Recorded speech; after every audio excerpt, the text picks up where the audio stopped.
Going on, everybody? Here we are. We're back.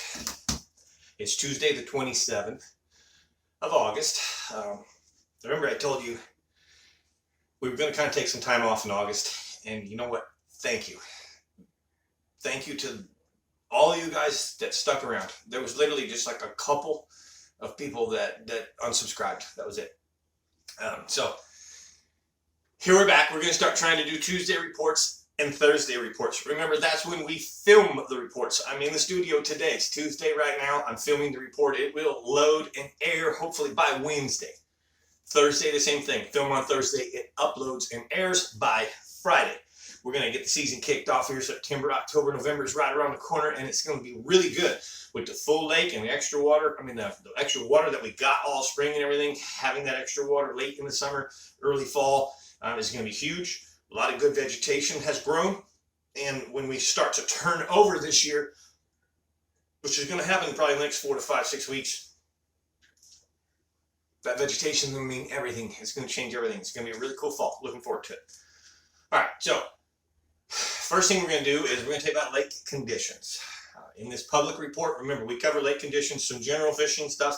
I'm going to include crappie fishing, some crappie reports in there. I'm going to give you some crappie reports today before we talk about bass. I had a few, not complaints, I guess, but somewhat, minor complaints or disappointments that this channel used to provide so much free information. And, it did. In the very beginning of the channel, yes, it did. At this point in the game, as long as we've gone, as much as we've shared, to those of you that are disappointed with not getting all this information here in the public channel, and I'm not withholding anything. I got members now, and it wouldn't be fair to the members that are paying for me to give all this stuff free. Anyways, I'm not going to take you there, but listen, I apologize. If you don't like the freeness of what I do give, and that's not enough, I'm sorry. Anyways, we're going to cover lake conditions from now on. We're going to cover basic fishing, and I'm going to try my best to still keep you happy and give you enough information. But remember, there's a private members channel that I can't spill my guts for free anymore. But anyways, 88 to 90 degrees is water temperature, 0 to 1 clarity. Depends on where you are, and it really is about the same. Starting to have some summer brown color to it now. I've seen some bubbles here and there that suggest not turnover, but that's methane gases and things floating here and there. If you're in any of those areas where it's real yucky looking, go find better water. It doesn't necessarily mean south, but south is generally where I go this time of year. Okay, and then lake level 401.84 as of today, which is basically 1 foot and 2 inches below full pool. When it comes to the fishing, it's okay. We're in the dog days of summer. The crappie fishing during the day is excellent.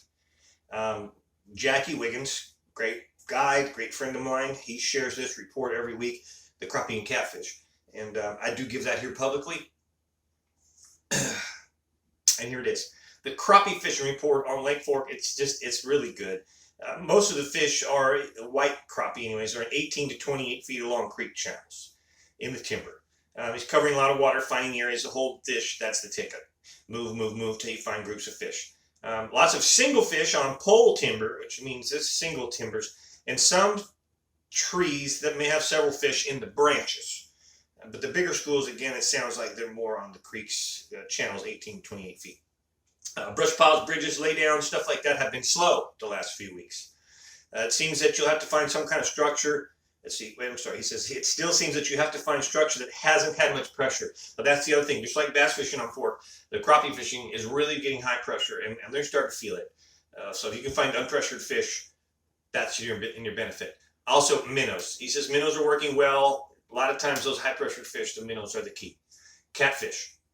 If you want catfish, the catfish bite's absolutely crazy right now. If you like to fill your freezer with catfish, the roosting trees, where the roosting birds, the fish birds that eat fish all day, those cormorants, when they poop, a lot of their poop is still half digested fish.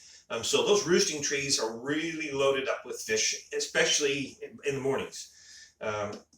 I also seen a big migration of them in 18, 28 feet along the creek channels, similar to the crappie, and they're just following the bait fish. Remember that, bait fish, key. because I'm going to talk about bass fishing in a minute, and that's what you're looking for right now. But anyways, with the catfish, if you'll bait a hole a little bit, like say you find a nice roosting tree, put some cattle cubes around that roosting tree. What happens is you'll keep the catfish there longer. So maybe you can't go fishing until 8 or 9 in the morning, and being there at crack of dawn when those birds are still leaving, or being there in the evening at dusk when those birds are returning doesn't work for you. You want to fish in the middle of the day.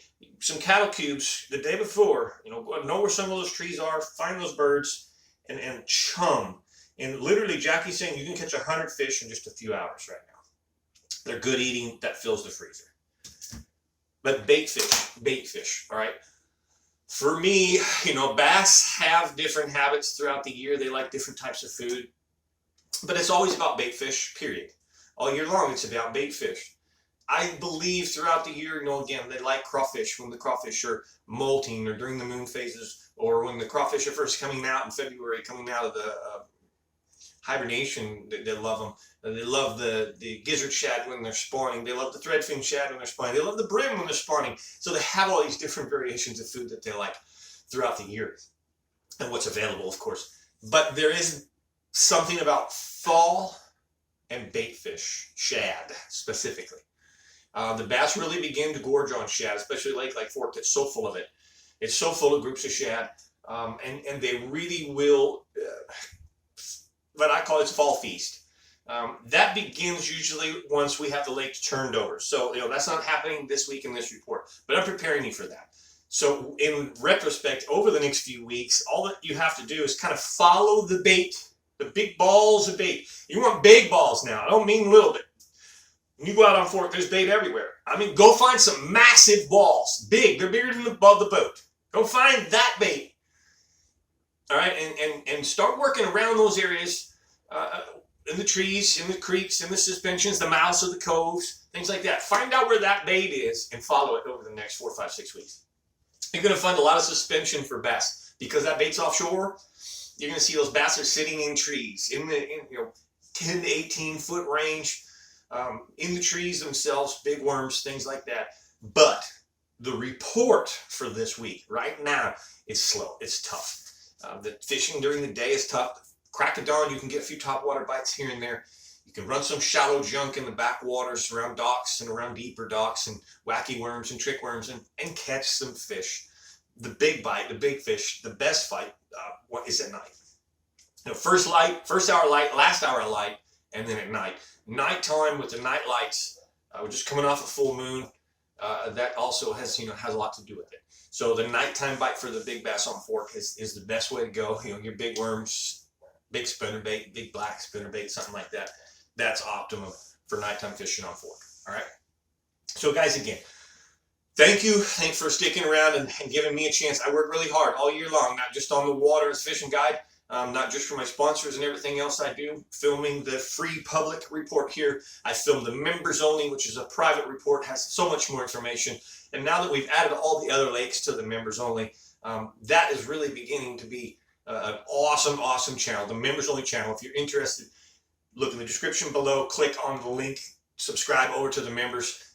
This really broadens your horizons for Northeast Texas fishing information.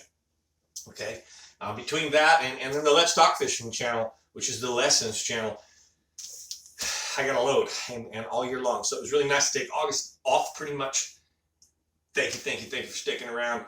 I'll see you Thursday. Get you a little more. Get you another report. Keep you up to date for this weekend on what's going on. And if you'd like to book a guide trip, September, October, November are filling fast. There's not a whole lot left of September, but if you will actually book a guide trip right now, tell me over the phone or when you message or text or email or whatever that you saw the discount offered on YouTube.